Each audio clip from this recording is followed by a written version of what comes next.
Buenas tardes, estimados participantes. Le doy la más cordial bienvenida a nuestro segundo encuentro sincrónico de la materia Cátedra Unidad Curricular, Derecho Procesal 2. Le doy la más cordial bienvenida tanto a los que verán la clase acá en la plataforma como a los dos participantes que tengo en este momento, el joven Samuel Rodríguez y la licenciada Elizabeth de Ramírez.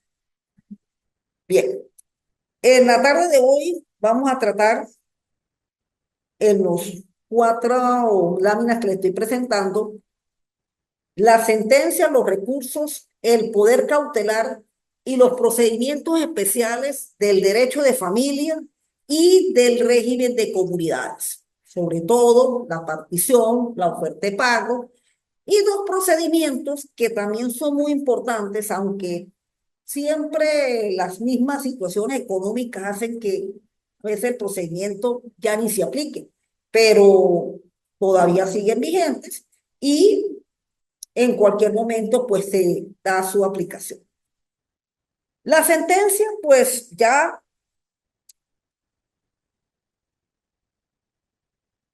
explicada dentro de teoría del proceso, corresponde a el acto realizado por el juez en el ejercicio de la función jurisdiccional.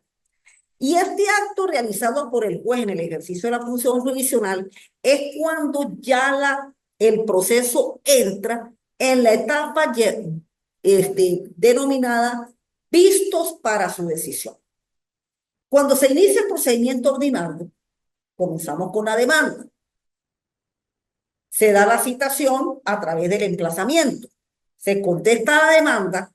En ese momento finaliza lo que es la primera etapa del procedimiento ordinario llamada introducción de la causa.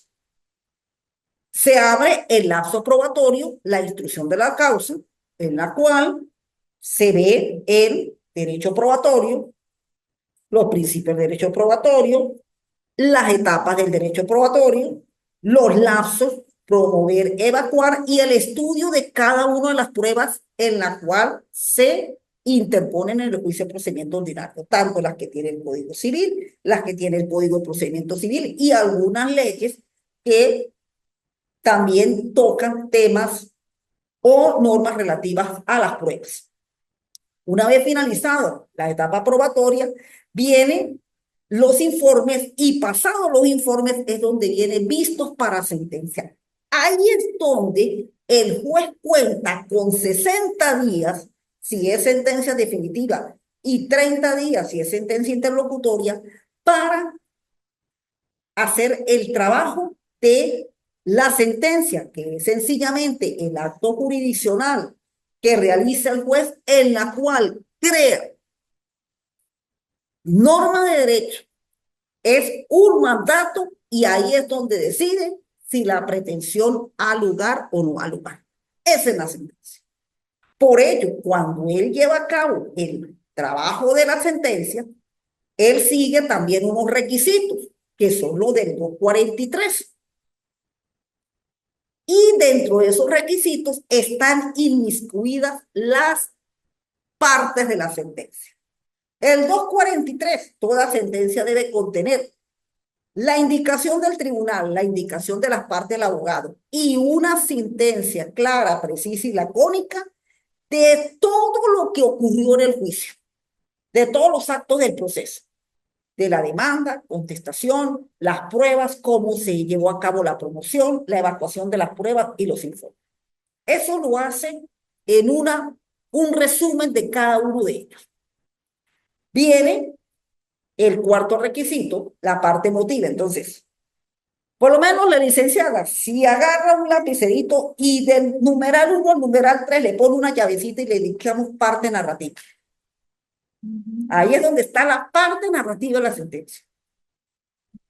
El numeral 4, parte emotiva. Acá es donde prácticamente el juez lleva a cabo su trabajo como operador de justicia. ¿Por qué? Porque la motiva es donde el juez tomando en cuenta la pretensión y los alegatos presentados por el demandante, la contestación de la demanda por el demandado y todo lo que sucedió en el lapso probatorio, él hace su análisis jurídico, jurisprudencial, normas constitucionales, doctrina, aplica las reglas de las máximas experiencias, la sala crítica, es decir, ese trabajo de juzgador que tiene.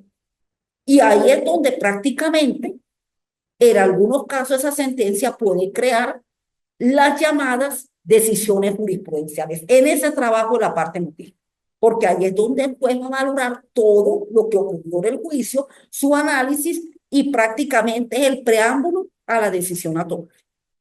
Porque cuando a la final, haciendo el análisis, dice, y así decide, ya uno se da cuenta si ganó o perdió el juicio. Es con ese trabajo que él hace. Es ahí en esa parte. Y es ahí donde nosotros, siguiendo los artículos 244 y siguientes, es donde tenemos que observar si hay razones para interponer los recursos de apelación y hasta de casación si ese procedimiento lo permite. Porque en la parte emotiva es donde se encuentra prácticamente lo que el juez nos va a decidir. Si nuestra pretensión es cierta o no es cierta.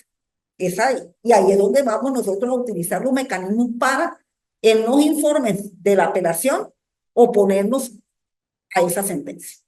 La decisión expresa positiva y precisa con arreglo a la pretensión deducida. Entonces aquí es donde salen las tres formas en las cuales el juez decide. Con lugar, parcialmente sin lugar y parcialmente con lugar. Y esa manera con lugar, sin lugar, parcialmente con lugar, prácticamente lo toma de acuerdo a la valoración que le hace a él de la pretensión con las pruebas. Si la pretensión y las pruebas dijeron la verdad, con lugar.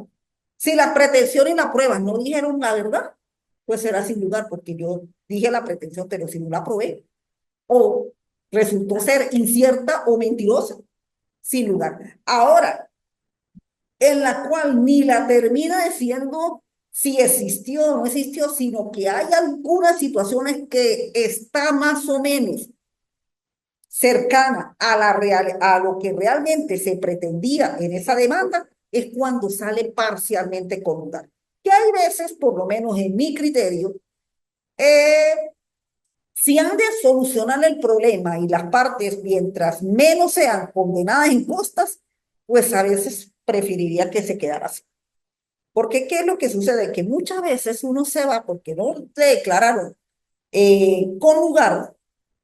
Lo digo, yo tuve una experiencia sobre todo con una sentencia en segunda instancia y el cliente mío que me fuera a casación. Bueno, claro, como me pagaban todo, pues yo me fui a casación y en casación prácticamente la declararon sin lugar. Ah. Entonces, claro, lo que se estaba buscando, sabía que la iban a declarar sin lugar, pero esa acción estaba prescrita. Pero hubo una parte que sí se arregló, que fue la cualidad de las partes, sobre todo el demandante. Porque eso fue uno de los puntos que en la cual, en ese juicio, el demandado quería negar que ellos eran el demandante, sobre todo uno que actuó como apoderado. Que todavía, según me pusieron fecha para el 10 de diciembre que iba a salir la sentencia, porque ya ha pasado por 3 jueces. O sea, en la segunda etapa de ese caso, porque la primera fue, ya se quedó así, pero la segunda, y que se logró arreglar la cualidad, esa es la que estoy esperando para el 10 de diciembre, después de que pasó ya por 2 jueces, porque el uno lo votaron y el otro se inició. Y la gente se impacienta y se desespera porque quieren que todo les salga.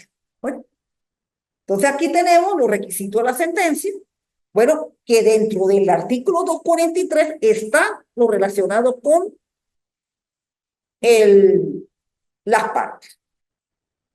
Bueno, la clasificación pues va a depender de la instancia o el momento en el cual el juez dicta la sentencia. Mayormente la sentencia definitiva es la que pone fin al juicio y es la que declara si la pretensión es valedera o no es valedera. Eso mayormente la sentencia definitiva. Las sentencias interlocutorias son aquellas sentencias que se producen dentro del proceso, pero que ellas tienden como a resolver ciertas situaciones de anormalidad que se produjeron en el proceso. Por eso esas sentencias mayormente tienen efecto solamente devolutivo, no tienen efecto suspensivo, ellas no suspenden el juicio, ellas se resuelven en el superior y al llegar de nuevo al juicio original, pues se realiza de acuerdo a la decisión que haya tomado el juez para eso. Por lo menos, en el caso de las cuestiones previas. Ahora, si pone por lo menos una interlocutoria que cause un gravamen irreparable, ahí sí la apelación es en ambos efectos y el juicio se suspende. Por lo menos que te inhabilitan una demanda. Entonces, que la demanda es el ejercicio de la tutela y te la inadmiten, pues te está dejando la parte en la cual, pues todo lo que tiene que ver con inadmisión de la demanda, eso sí tiene gravamen irreparable. Entonces, ahí ella sí va a ambos efectos. Pero una sentencia interlocutoria que solamente sea por lo menos un defecto por decir algo, de nombramiento, por lo menos el nombramiento del partidor, en el caso que tú tienes, licenciada Isabel, pues esa sería en un solo efecto, solamente efecto devolutivo, el superior resuelve que se nombre o no se nombre, pero el juicio principal continúa. Por eso, cuando se lleva en ese aspecto, se produce lo que se llama, se sacan son lo que son las copias de aquellos recaudos que sean necesarios para conocer en segunda instancia. Eso es lo que más que todo, y bueno, no sé si no afecta en nada. Bueno, ok. Bueno. Entonces, eso es lo que sucede, de acuerdo a lo que en sí sea esa decisión. Bueno, aquí tienen su lámina definitiva, definitivamente firme, ya que va a ejecución. Se colocaron absolutorias condenatorias, esto tiene que ver con la parte penal. Constitutivas, declarativa y de condena, aquí de acuerdo al tipo de pretensión, por lo menos las constitutivas mayormente son las que constituyen derechos, en los estados filiales, declarativas, declaraciones de derechos reales, por lo menos un típico juicio declarativo de una sentencia declarativa en la prescripción adquisitiva. Ahí sí hay verdaderamente lo que llaman la declaración de una propiedad producto de una sentencia. Las de condena son las que ordenan a pagar. Típico, que ya se vio en la clase anterior, los llamados juicios ejecutivos. Esas sentencias, esos juicios ejecutivos mayormente son sentencias de condena, ordenan a pagar. Primera y segunda instancia, a la instancia en tribunal. Primera instancia mayormente donde se inicia el juicio. Segunda instancia donde se revisa. Y la de reposiciones para reponer, o sea, volver, llevar el juicio al estado donde se cometió el error, que son las llamadas reposición de causa. Y otra forma de terminar el juicio, además de la sentencia que dicta el juez, las mismas partes pueden producir formas de terminación del juicio a través de acuerdos. Conciliación y transacción lo realizan ambas partes. Para ello, como lo dicen aquí en su lámina y las normas, tienen que tener capacidad, tienen que darse concesiones recíprocas, en la cual la voluntad es terminar el juicio. Y hay una forma de terminar el juicio por voluntad de cada una de ellas. El desistimiento, parte demandante. El convenimiento, parte demandada. Y la prevención es la inactividad producto de la falta de impulso procesal. Que eso ahora prácticamente casi que de oficio lo declaran los jueces. Pero y más ahorita. Si no se mueve el expediente, al transcurrir el tiempo máximo de un año, claro, sin que haya llegado el expediente a término para sentencia, los juicios están en penimiento y ya con orden de tribunal y todo. Debe ser a lo mejor por economía procesal y sencillamente porque un expediente muchas veces que es que en las mismas etapas de citación y lo mueve. Yo he encontrado, he conocido expedientes que hasta en citaciones quedan prácticamente paralizados. Imagínense, no, ni siquiera contestan demanda, menos impulsar un lazo de pruebas, que es uno de los trabajos más delicados que hay dentro del procedimiento ordinario, es la etapa de prueba. Los recursos son los mecanismos de revisión de la sentencia. Y esto lo hace mayormente la parte que no se siente satisfecha con el, la decisión del juez. Ordinarios, apelación, de hecho, extraordinario, la casación y la invalidación. El primero es el que normalmente hacemos nosotros dentro del procedimiento ordinario y ese se lleva ante los tribunales de segunda instancia. La sentencia, mayormente las sentencias definitivas, como la sentencia interlocutoria, pues son muy viables el recurso de apelación. Allí se lleva a cabo en segunda instancia. Es un procedimiento, en realidad no es tan largo. Si es sentencias definitivas, los informes se presentan por esta sentencia del 2020, a raíz del COVID, pues los informes ya le dieron ya le dieron como más oportunidad para presentarlos. Y no esa norma perentoria del día 20 y del día 10, que es como lo establece todavía el Código de Procedimiento Civil. Ya tú puedes ir, claro, eso sí, antes del día 20 y antes del día 10, la presentación de los informes. ¿Qué son los informes? Los informes sencillamente son como una especie de, está entre conclusiones y está como en recomendaciones que uno le hace al juez para que sea muy vinculante en su decisión. Tanto los informes después del acta de pruebas como estos informes que son para la apelación tienen que ser unos escritos que, bueno, le haga ver luces al juez. ¿Por qué se dictó de esa forma? Por lo menos se dictó de esta manera. Entonces, esos son mayormente ese tipo de informes. Se hacen sus observaciones dentro de los 8 días y el juez entra en sentencia para la definitiva a los 30, a los 60 y para las interlocutorias a los 30. Bien. Doctora, la segunda instancia es, ¿se sigue el mismo procedimiento? No, ya el procedimiento no. Primera instancia, procedimiento ya. Segunda instancia es, admiten la apelación. Primero, la apelación se interpone ante el tribunal que dictó la sentencia. Al día siguiente, el juez la oye. Tenemos 5 días para apelar. Al día siguiente, el juez la oye. Envían el expediente al de segunda instancia. Segunda instancia la admiten y ahí mismo empiezan a contar si es definitiva, 20, al día 20, si es interlocutoria, día 10. 8 días para observación y 60 para sentenciar. Para definitiva, 30 para sentenciar, interlocutoria. Veo que como que en segunda instancia están tratando de cumplir los 30 y los 60. En 2 oportunidades que he tenido me las han dictado en los 30 y los 60. En esta de apelación de una interlocutoria, claro, con fuerza definitiva, y esa sí se fue el expediente completo, y se produjo un diferimiento, en la cual en la sentencia el diferimiento es un acto discrecional del juez de por 30 días prorrogar los 60 o los 30. Pero eso lo hace una vez. Y con todo y que muchas veces difieran sentencias que salen fuera del lapso. Sentencias que pueden durar hasta 7 años para saber. O hasta, bueno, yo ya tengo una que ya voy para 8. Este año, 2024, se cumplen 7 años, perdón, 8 años de la última actuación que se hizo en primera instancia, de los informes y los vistos. 8 años se cumplen en diciembre. Vamos a ver si esta vez, para el día de diciembre, ya tienen esa sentencia, después de 8 años, con diferimiento y todo. Y el recurso, bueno, licenciada, es que en este momento sí, si vamos por el retardo procesal, pues el retardo procesal lo hemos tenido desde hace muchos años.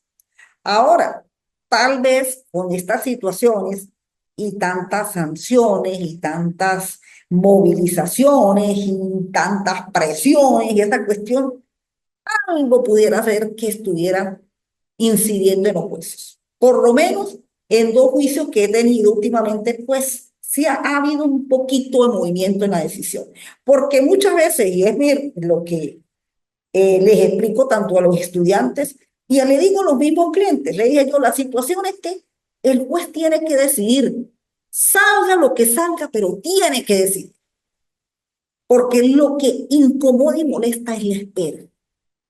Porque tú en una decisión sabes lo que vas a hacer. Si tienes que apelar, apela. Si tienes que interponer casación, interpone. Si de repente tienes que replantear de nuevo el juicio, desiste de la demanda y replantea de nuevo el juicio. Pero eso que pasa y pasan y pasan los años y nada, y nada. Y tú ni haces por aquí, ni haces por acá, y menos ponerse a cobrar. ¿Cuál es la experiencia? Cualquier estado y grado del proceso, antes de que se ejecute, usted puede desistir. Y no estoy sancionado. No, no. En el desistimiento no te habla. Tú puedes presentar la demanda 90 días después. Eso lo dice la ley. Eso no es ninguna sanción. Porque replanteas el juicio. De repente apareció un documento y no se lo habían presentado. Y por eso era que no podía salir el juicio favorable. Que eso muchas veces puede suceder. Entonces, esos son momentos en los cuales, claro, planteárselos al cliente, porque no lo puede hacer usted sola, así, porque si no, ahí sí se puede meter uno en una sanción. Y los extraordinarios, pues son recursos en la cual aquí más se discute es la correcta aplicación de la ley y el correcto desarrollo del procedimiento, como lo es la casación y como lo es la invalidación. En la casación ya sí tiene una cuantía específica, ya con la última modificación que hubo en la cuantía del año pasado, la casación, al igual que la primera instancia, es 3.000 multiplicado por la divisa de mayor valor. Claro, tasa Banco Central de Venezuela, que es el euro. Claro que el euro ya está como en el orden de los 44. Es decir, los recursos de casación y las demandas que se interpongan, si pasan de la multiplicación 3.000 por 44, entonces tiene competencia en primera instancia. Si es menos de la multiplicación 3.000 por 44, entonces tendrá el municipio. Y si es menos de la multiplicación 1.500 por la divisa de mayor valor, que en este caso es 44, que es el euro, tendrá juicio breve, que es uno de los que vamos a tocar en el día de hoy. Bien, y el recurso de validación es un recurso que se interpone en primera instancia, pero son por casos muy específicos que aparecen en el 327. Y esos son unas causales taxativas, más que todo una aparición de documentos, información que se tuvo 3 meses después de haber salido la sentencia definitiva. Es decir, puede anular esa sentencia y dictar una nueva, pero con un nuevo procedimiento, y como es la invalidación, y él tiene también recurso de casación. Bien, nos vamos entonces con el procedimiento cautelar. Bueno, acá en el procedimiento cautelar, pues es el procedimiento paralelo al procedimiento ordinario que tiene por finalidad el asegurar las resultas del juicio principal. ¿A través de qué? A través de las medidas llamadas medidas cautelares, 3 por excelencia, más las denominadas como aseguramiento de determinadas actuaciones que se puedan producir en el juicio, y las medidas contra quien se obre tienen que ser fundamentadas en base a 3 requisitos: el bono iuri, el periculum in mora y hasta el periculum in domine. El primero, en la cual exista el riesgo manifiesto. El segundo, que la ley lo especifique. Y el tercero, que haya la prueba para poder decretar la medida, que sería el periculum in domine. Eso es lo que en doctrina de la jurisprudencia le han hecho la interpretación al 585 y al 588, tanto en su parágrafo primero como en el parágrafo segundo, porque en el 588 donde se establecen las tres medidas por excelencia. La primera, la relacionada con los bienes muebles, que es el embargo. La segunda, la relacionada con los bienes inmuebles, que es la prohibición de enajenar y gravar. Y la tercera, que es el secuestro determinado sobre determinados bienes.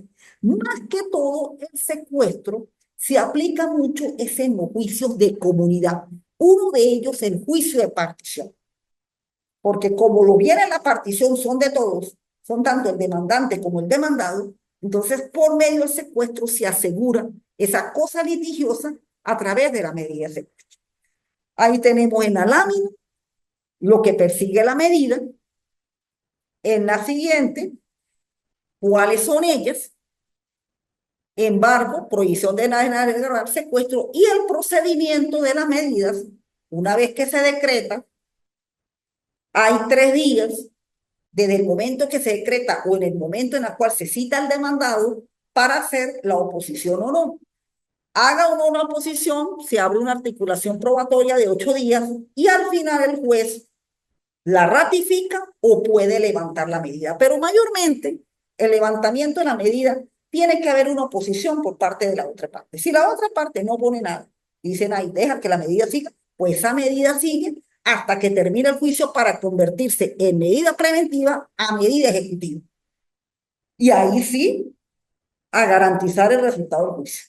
Claro, la medida y la ejecución de sentencia se va a producir siempre y cuando la pretensión sea declarada con lugar, porque cuando es declarada sin lugar, la situación vuelve a como originalmente había ocurrido.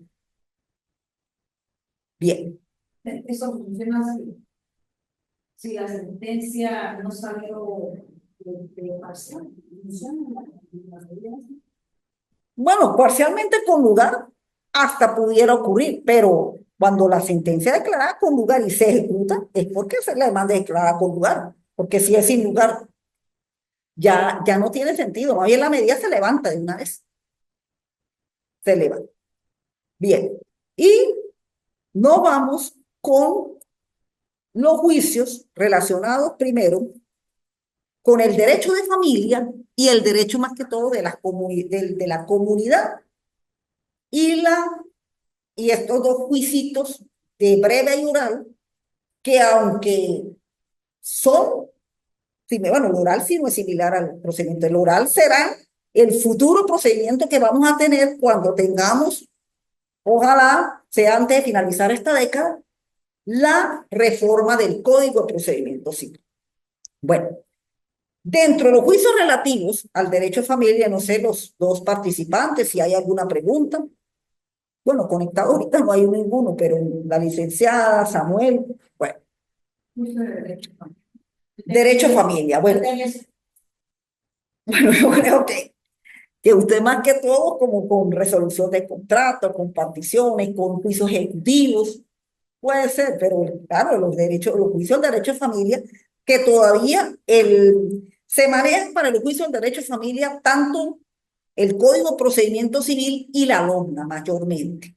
Porque cuando hay dentro de las partes, niños y adolescentes, pues cambiamos de competencia. Ya no es la competencia de primera instancia civil, sino es la competencia de primera instancia de la Ley Orgánica para la Protección de Niños y Niñas.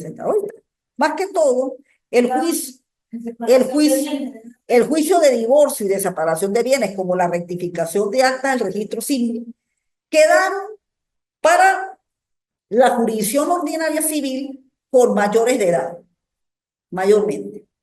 Mayores de edad, que dice que tengan los hijos mayores de edad, bien sea una rectificación de la partida de nacimiento, una rectificación de acta de matrimonio, acta de defunción, etc. El juicio de divorcio, igualmente mayores de edad, o que la pareja no haya tenido hijos. Y ahora, en cuanto a la nueva competencia, todo lo que tiene que ver con la separación de cuerpos de mutuo consentimiento y la aplicación del 185A del Código Civil quedó para los tribunales en municipio. Solamente en primera instancia conoce cuando hay contención, es decir, cuando hay demanda. quedó primera instancia.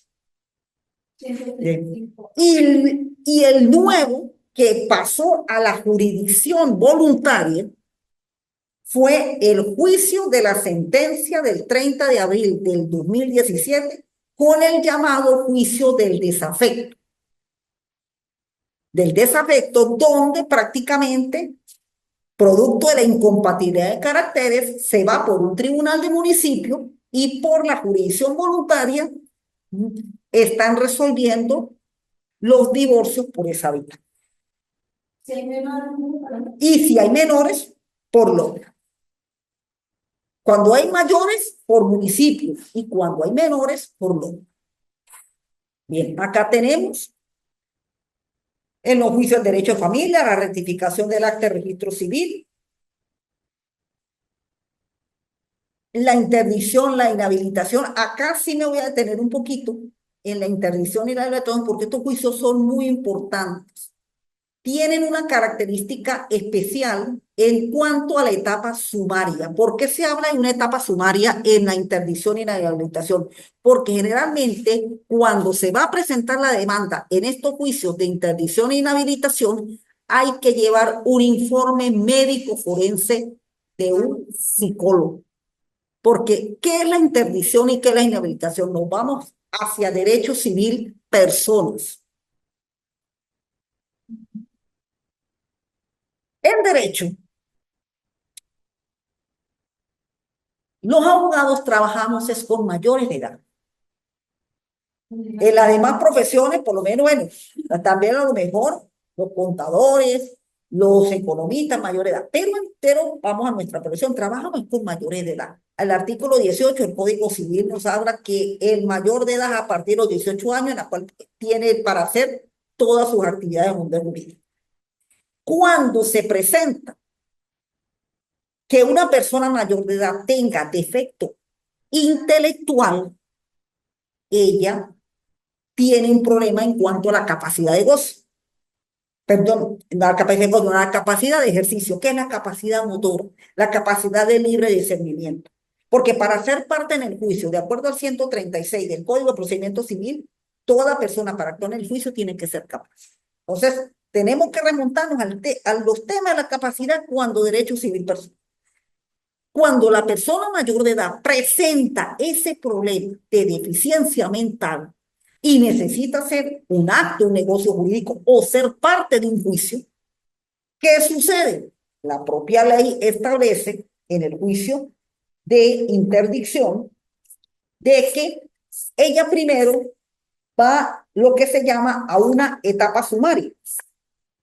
En esa etapa sumaria tiene que presentar el documento donde constata el informe médico que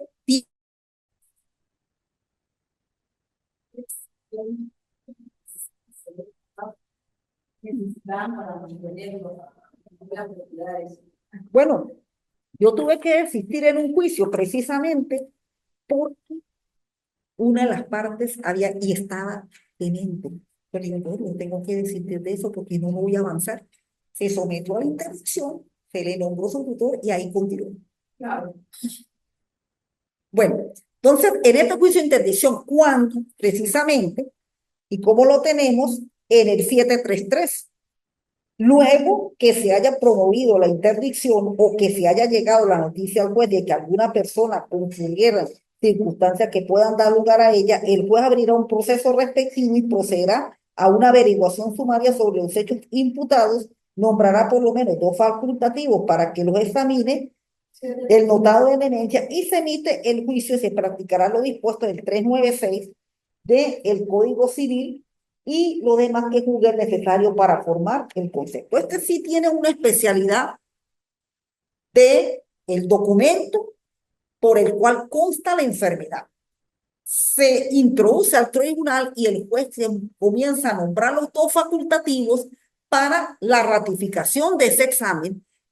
Muchas veces el juez puede observar también a el solicitante de la interdicción y corroborado el examen de los facultativos, más la observación del juez, decreta lo que se llama la interdicción provisional. Esa interdicción provisional tiene que registrarse con el nombramiento de un tutor provisorio. Y una vez de que el tutor provisorio es nombrado y decretado, claro, hay que publicar el decreto en prensa por si acaso hay algún interesado que pueda objetar esa interdicción. Esa interdicción, por eso este juicio sí es muy especial. Esa interdicción. El juicio continúa. Sí, mayormente ese tutor es miembro de una familia. Eso sí es un juicio muy de familia, porque no van a nombrar a alguien, por lo menos, no, eso lo nombra, que es por lo más general los tutores provisorios, que a la final terminan siendo son los hermanos, puede ser los padres, puede ser el cónyuge. Sí, eso por lo general son familias los que nombran tutores provisorios. Se abre la articulación probatoria, esto es una articulación probatoria normal como el juicio ordinario, 15 para promover, 30 para evacuar, y se dicta la sentencia. Cuando se decreta la interdicción, ella tiene que tener revisión en el juzgado superior. Ella se revisa, esa sentencia se revisa. Y al ser revisada y declarada ratificada de nuevo con lugar, ahí es cuando se decreta la interdicción, el tutor provisorio pasa a ser tutor definitivo, esa sentencia tiene que ser registrada y publicada en prensa. Y registrada, ¿por qué? Porque hay un nuevo estatus del estado civil y capacidad de las personas. Ya la persona no se va a valer por sí misma, ella todo lo va a hacer por el tutor. Y esa tutela puede durar, por lo menos la última que hice duró hasta la muerte del llamado pupilo, como lo llamaban en el derecho romano. Y tocó hacerlo por un juicio. Porque en el juicio tiene que haber la capacidad. Claro. Y a veces, mire, se presentan situaciones que, bueno, bien. En la inhabilitación sigue prácticamente el juicio de la interdicción. Lo que sucede es que la inhabilitación mayormente se decreta no tanto por defecto mental, sino para cuidar el manejo de un patrimonio.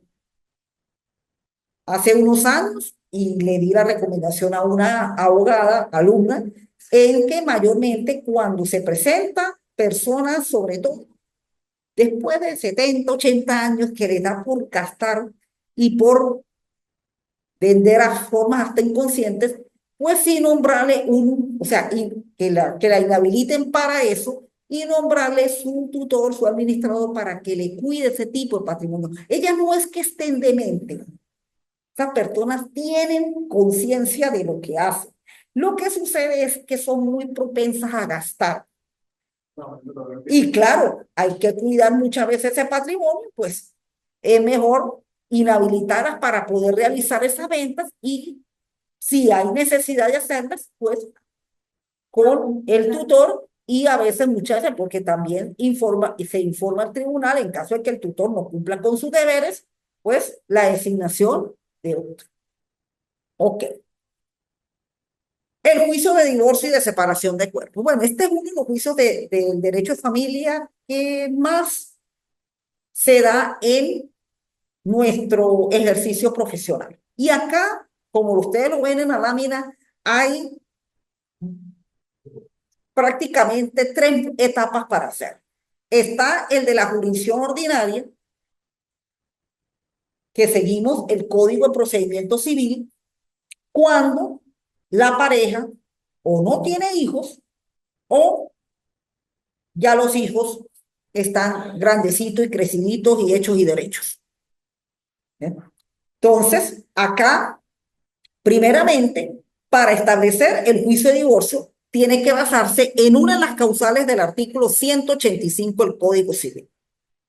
La prueba para ejercer el divorcio, pues tiene que la pareja tener su matrimonio civil.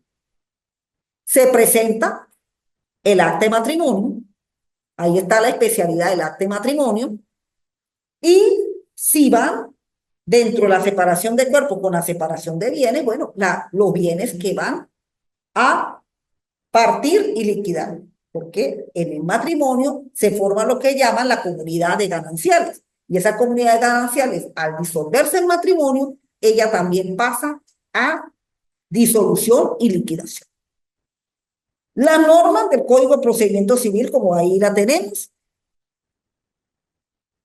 se interpone la demanda, se acompaña con la partida, con el acta de matrimonio, se admite, se cita al demandado, que es el otro cónyuge, el que no dio origen a la causal, y se abren dos actos conciliatorios de 45 días cada uno. Esos días son días consecutivos. Días consecutivos. Si no hay la conciliación, al quinto día se contesta demanda, se abre las pruebas. El lapso de pruebas sí es igual en el procedimiento ordinario, 15 y 30. Se dicta la sentencia y por lo general es una sentencia declarativa declarando el divorcio. Eso en la parte del juicio ordinario, pero tenemos por la causal del 185A, en la cual el Código Civil establece ese procedimiento donde el uno demanda al otro por separación de hecho más de 5 años. Esa es la causal. Que esto se produjo en la reforma del Código Civil de 1982. Tiene la competencia de los tribunales igual, mayores, jurisdicción ordinaria, pero acá en este juicio sí fue donde hubo el cambio de primera instancia a municipio. Primera instancia va a conocer donde hay contención. Municipio sí es cuando es voluntario. O sea, pareciera que a los municipios le dieron como más trabajito, que a veces pues se ven como solitos. Entonces, con este 185A se va al municipio. Y si hay niños y adolescentes, se va a los tribunales de protección. Y viene, al igual que la novísima sentencia de el 30 de marzo del 2017, con lo de la incompatibilidad de caracteres. Y ahora es la vía que se está utilizando. Claro, el asunto del juicio de divorcio es que la causal tiene que ser probada. Y mayormente, una de las causales donde más se trataba de meter cuando había contención era la causal segunda, la del abandono, porque era como la más fácil de probar. El adulterio era muy difícil. Los excesos de sevicia y injuria también. No crea, esa no era tan fácil. Entonces, si no se lograba el mutuo consentimiento, pues se metiera con el abandono y era la que más los jueces dictaban con lugar el divorcio.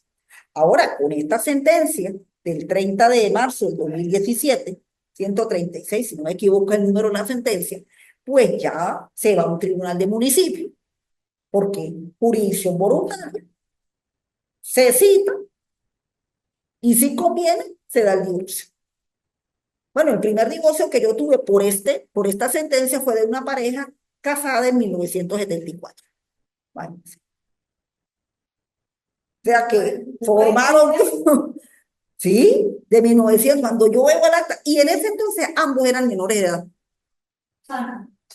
Ambos eran menores. La mujer tenía 16 y el hombre como que tenía 18, porque la mayoría de edad era los 21. Que la 18 bajó fue en la reforma del 82. Y era, el hombre convino y sí, salió el divorcio.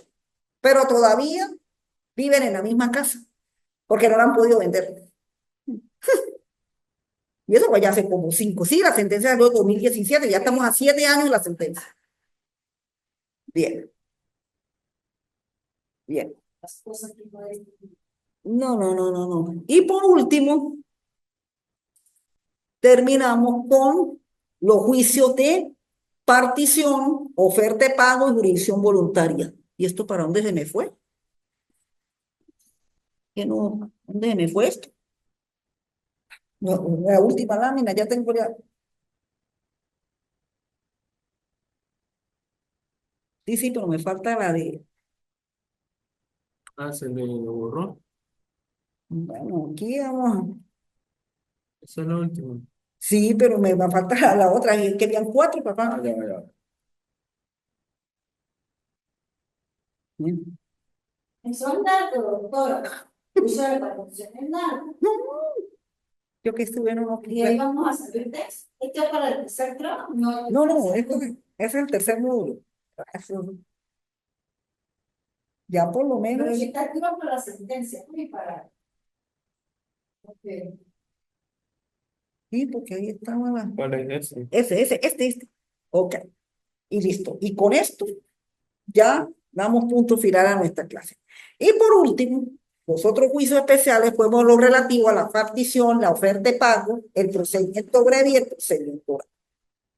La partición y la oferta de pago tienen su especialidad es en la comunidad y en el documento fundamental que demuestre la comunidad, que demuestre la cuota y en el de la oferta de pago que demuestre la negativa del acreedor a recibir el pago. Porque así como el deudor tiene el deber de pagar, el acreedor tiene el deber de recibir el pago.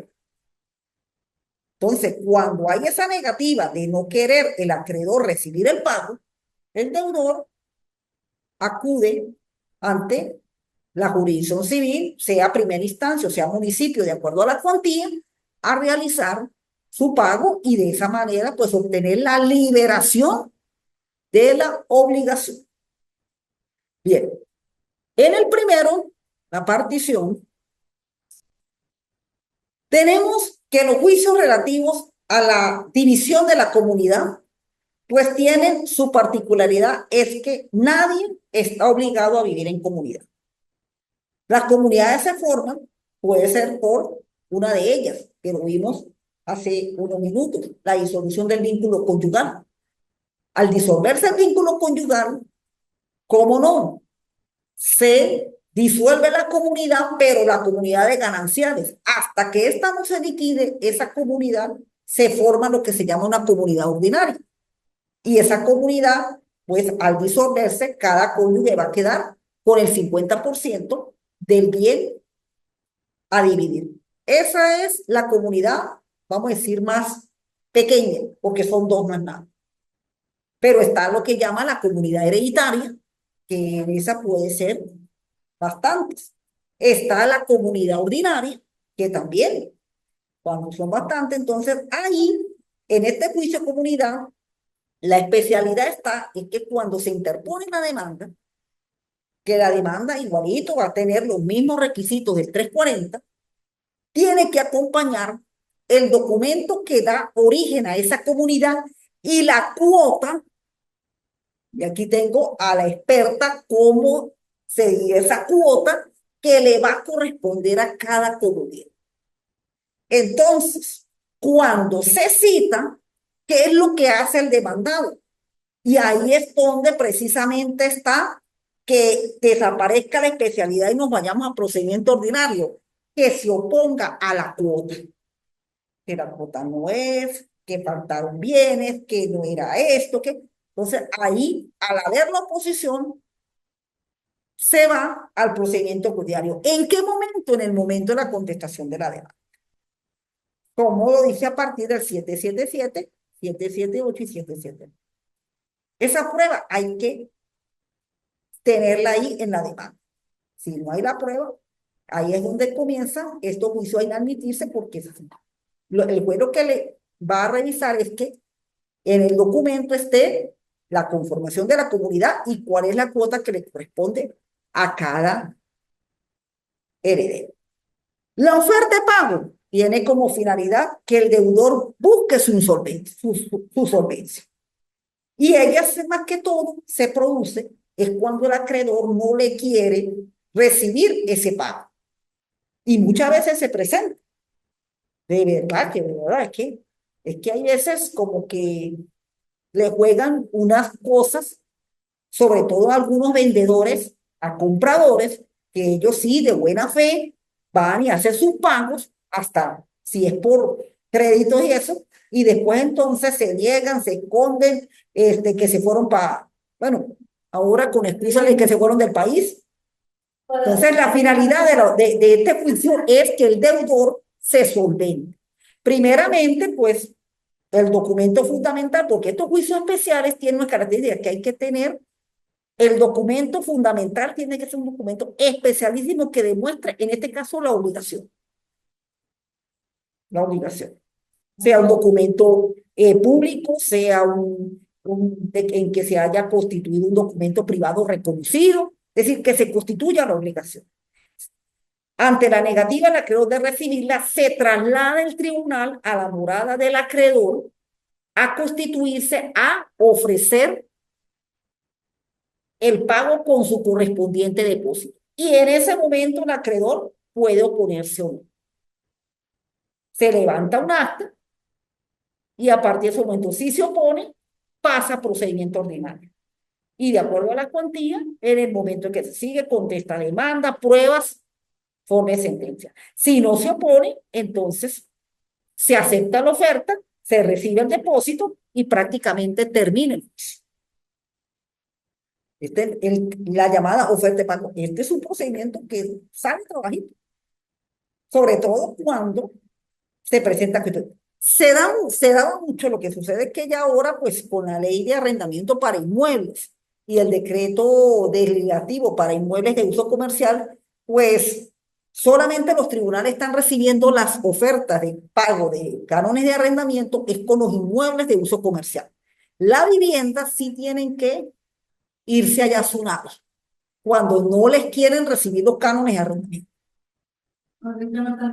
O yo te digo, no, tengo ya tiempo que no me traslado por ahí por SUNAVI. No quieren.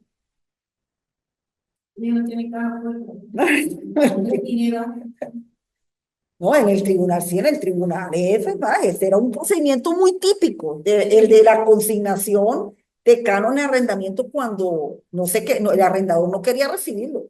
Por ahí como que en 2, 3 oportunidades participé en una de esas consignaciones antes de entrar a la vigencia de esta ley de arrendamiento de inmuebles para vivienda. Bien.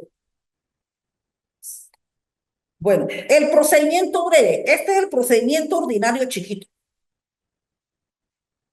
Procedimiento ordinario chiquito.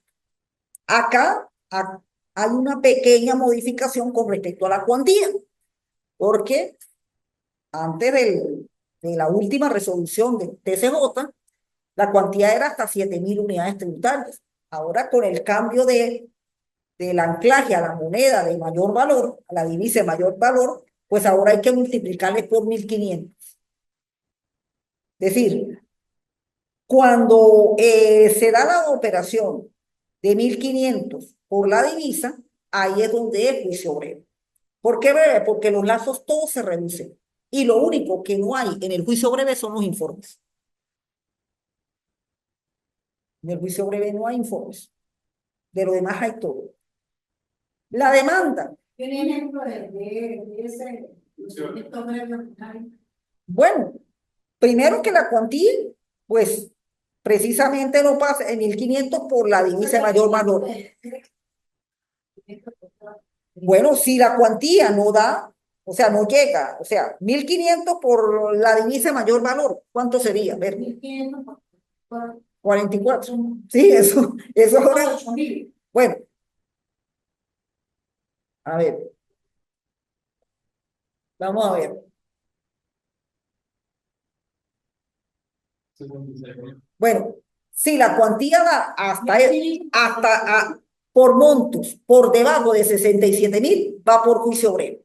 El juicio breve por lo general se lleva en tribunales de municipio. Eso sí, primera instancia no lleva juicio breve, porque un municipio conoce de 3.000 para abajo. Pero cuando es 1.500 por la divisa de mayor valor, ahí conoce juicio breve. Porque los otros pueden conocer municipio, pero ahí sí sería procedimiento ordinario. Entonces, hasta 67.000 bolívares conoce juicio breve. Hay un procedimiento que se puede hacer, por lo menos algunas obligaciones, por lo menos, bueno, eso sería más o menos en dólares, que ahora se maneja en dólares, multiplique, divida eso por, vamos a ir a tasa oficial, 38. a 38, casi 39 ya. A ver, casi 39. Bueno, por lo menos $1.000 iría por juicio breve. Una demanda de $1.000 iría por juicio breve. Entonces, bueno, pues, más o menos, pues, el que tiene moto. Bueno, entonces, este es el procedimiento ordinario chiquito. Demanda, igualito 340. Se cita, al segundo día contesta demanda. Si interpone cuestiones previas, se resuelven las cuestiones previas al día siguiente. 10 días para pruebas, promover y evacuar en 10 días. Una pregunta, o sea, eso lo de tanto por tanto, no, o sea, en general, usted me dice que pues, se ve la cantidad antes de pasarlo a primera instancia o a municipio. O sea, yo cuando veo un caso, tengo que ver de cuánta plata se está manejando para ver a dónde lo vamos a... Acuérdese, Samuel, que dentro del tema de la jurisdicción tenemos que ver jurisdicción y competencia. La jurisdicción es el trabajo del juez, pero la competencia indica hasta dónde va a trabajar el juez, hasta qué territorio ejerce ese juez, hasta qué materia ejerce ese juez y hasta qué cantidad ese juez puede ejercer. Por lo menos los juzgados del municipio ejercen desde 0 bolívares hasta la multiplicación de 3.000 por la divisa de mayor valor. De esa cantidad por debajo le toca municipio y de esa cantidad por encima le toca primera instancia. Ahora, el juicio breve ya no son 3.000, ya son 1.500. ¿Ven? ¿Cuál es en este momento la mayor divisa que se toma? Es el euro. ¿Ven? A la tasa que esté ese día, de acuerdo al Banco Central, nos metemos a uno de los bancos y ahí nos dicen operación de menudeo, operación de qué. Tiene que ser la que diga el Banco Central, no el paralelo. Entonces no vamos a tocar un paralelo, es la que diga el Banco Central porque esa es la que va a los tribunales. Entonces, la demanda, la contestación. Pruebas, 10 días, no hay informes. Esa es la diferencia de este procedimiento con el ordinario, no hay informes. La sentencia, que la tiene que dictar en 5 días, 3 días para apelar y 10 días el procedimiento de segunda instancia. Este juicio no tiene casación. No tiene casación este juicio. ¿Por qué? Hasta 1.500. Este juicio sí no tiene casación. Solamente llega hasta apelación. Y por último, no, la casación es igualito, como primera instancia, 3.000 por la divisa de mayor valor. Sí, no, primera instancia y casación es la misma cuantía. La misma cuantía. Lo único es que la casación. No, en el TCJ son por unos requisitos especiales. Ya ni siquiera los 5 años de ser abogado. Sí. No, no, ya no. Ya los 5 años son eliminados. Lo que sí tienen que inscribirse en el TCJ, sí, pero no que tenga que tener mínimo 5 años para ir a inscribirse, ¿no? Puede inscribirse ya recién graduado. Pero no, yo creo que como van los procedimientos, usted llega a casación ya con 5 años de ejercicio, 5 años llevando ese juicio. 5 años llevando el ejercicio, llega para el TCJ. No, y eso sí hay recursos económicos. Si no, muy bonito el TCJ, no lo voy a negar. Tiene unos vitrales, pero todo se hace con dinero. Y por último, el procedimiento oral. Este es un procedimiento en el cual, pues, la cuantía es menos de los 3.000 bolívares por la divisa de mayor valor y solamente trata unas materias específicas. Aquí no es para todas las materias. ¿Cuáles son esas materias? La materia de tránsito, hay una materia laboral, juicio breve y juicio oral. Ya le digo, solamente tiene 3 materias. La materia de tránsito, la que extraen derechos o obligaciones patrimoniales que no tengan un procedimiento especial. Los asuntos contenciosos de trabajo, las demandas de tránsito y las demás causas por disposiciones de la ley o por convenios de los particulares. Es decir, algunos casos muy específicos. Eso está a partir del 859 del Código de Procedimiento Civil. En este procedimiento se llevan prácticamente las etapas, una etapa de conciliación y mediación y una etapa de juicio, que así será el futuro coprocedimiento civil. Porque no, es que va a venir así. Ya la primera discusión lo tenía aprobado de esa manera. Pero la primera discusión, que fue en el 2015, pero se pusieron las asambleas legislativas, la Asamblea Nacional a tener problemas con el TCJ, no la dejó trabajar y nos pararon la reforma. pero la reforma ya tiene la primera discusión. Entonces, en esta etapa tiene una lo que llamamos una instrucción preliminar, que es la etapa de sustanciación y mediación una vez que se cita al demandado. Porque siempre este procedimiento, y es la nueva tendencia del procedimiento venezolano, primero a conciliar. Por eso, los medios alternativos de resolución de conflictos. Aquí el abogado, y ahora en adelante, tenemos que tener disposición de conciliar. Primero, porque todos los procedimientos van de esa manera. Una vez, si no se logra la conciliación, continúa el juicio. En el momento de la contestación de la demanda, proponer cuestiones previas, resolverse prácticamente un tiempo perentorio que marca aquí la ley, se abre lo que es la parte de pruebas en la audiencia de juicio, se dicta sentencia, el dispositivo, y al momento ya la sentencia en ese nivel, en el momento en el cual se debaten las pruebas. Y al debatirse las pruebas se dicta solamente el dispositivo. Hay tribunales que dictan de acuerdo a la ley a los 5 días, otros a los 10 días. Y luego, pues, tiene lo que se llama apelación solamente, porque casación sí no tiene. Pero cuando tengamos el procedimiento ya civil como tiene que ser, que ojalá pues ya ustedes lo tengan y uno pues poquito ahí lo ejercerá, pues por lo menos se reduzca un poco, más que todo en la parte de la sentencia. Pero siempre y cuando pues hay que, se tiene que reacomodar el circuito judicial civil, como sucedió en penal, como sucedió en LOGNA, como sucedió en laboral, como sucedió en contencioso administrativo, todos se reacomodaron los circuitos con sus 2 etapas, sustanciación y juicio. Y en el procedimiento oral es prácticamente el que va a preparar para el nuevo procedimiento, que es el que vamos a tener una vez que se apruebe la reforma del Código de Procedimiento Civil. Bien, bueno, estos son los 2 momentos de juicios orales. Nos quedaría solamente el recurso de casación y la ejecución de sentencia, que ya es prácticamente el final del procedimiento ordinario, porque el recurso de casación se puede llegar. Y a lo último, sí, la ejecución de sentencia, que ya es cuando ella quedó firmes, una vez agotado todos sus recursos. Y ahí sí terminan, que a la final terminan hasta negociando, porque aquí eso es lo que a la final se ve en los tribunales. Bueno, entonces, si hay alguna pregunta de los participantes en la tarde de hoy. Ok, ok. Y para los que nos siguen aquí en la plataforma, pues gracias por su atención y nos encontraremos en el tercer encuentro sincrónico en el momento en que lo fijen. Que tengan muy buenas tardes y hasta luego.